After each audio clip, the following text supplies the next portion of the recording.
पुढच्या 4 तासात राज्याच्या बहुतांश भागांमध्ये वादळी वारे आणि विजांच्या कडकडाटासह पावसाचा इशारा 40 ते 50 किलोमीटर प्रति तास वेगाने वारे वाहणार।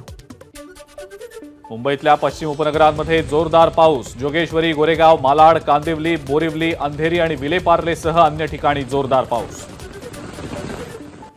पालघरच्या मनोरवाडा रस्त्याच्या दुरुस्तीमुळे सुरू केलेला पर्यायी रस्ता मुसळधार पावसामुळे धोकादायक स्थितीत। या रस्त्यावरूनही वाहतूक बंद होण्याची शक्यता।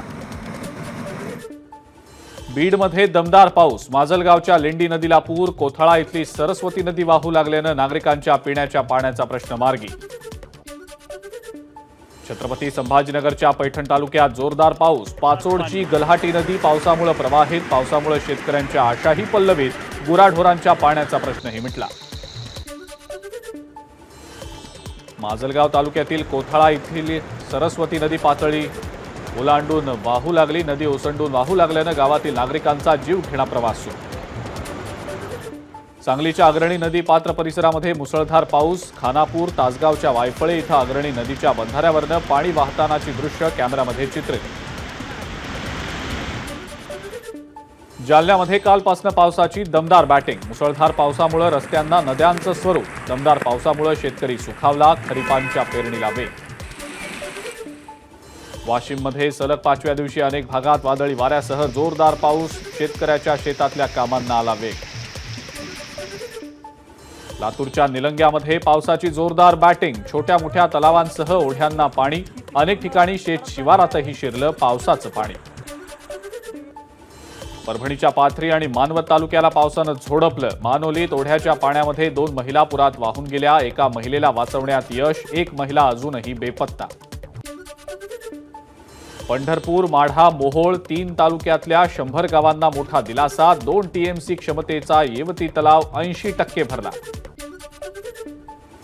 परभणीच्या मानवत तालुक्यातल्या मंगरुळ ते रामपुरी रस्ता खचला। मुसळधार पावसामुळे नाल्यांना पुराचं स्वरूप।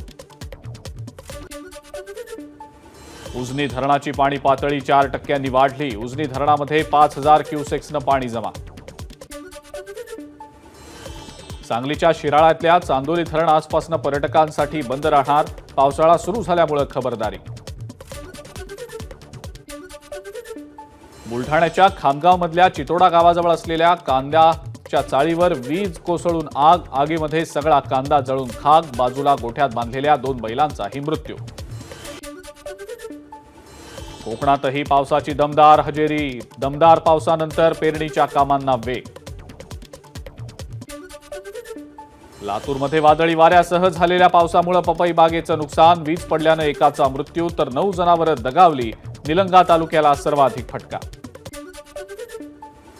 धाराशिवमध्ये कालपासूनच मुसळधार पाऊस। जिल्ह्यातल्या उमरगा, लोहारा तालुक्यात पावसाची जोरदार बॅटिंग। माडज, मुरुम, येणेगुरू, तुरोरी या गावात नद्या नाले तुडुंब।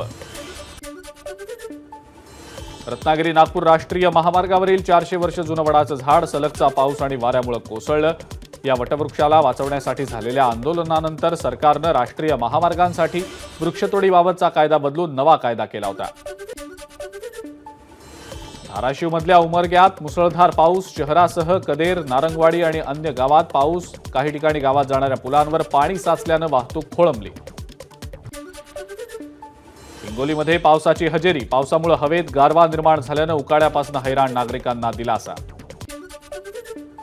बुलढाण्यात सलग दुसऱ्या दिवशीही मुसळधार पाऊस। शेगाव, खामगाव, नांदुरा तालुक्यात वादळी वाऱ्यासह पाऊस। पावसामुळे वातावरणात गारवा। शेतकरीही सुखावले। अकोला शहरासह ग्रामीण भागात वादळी वाऱ्यासह पाऊस। उन्हामुळे हैराण नागरिकांना दिलासा।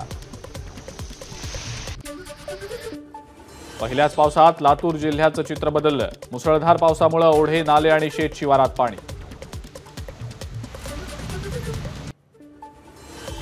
लातूरमधल्या शिरूर, अनंतपाळ, उदगीर राज्यमार्ग पावसामुळे बंद। पर्यायी पूल वाहून गेल्यामुळे वाहतूक ठप्प।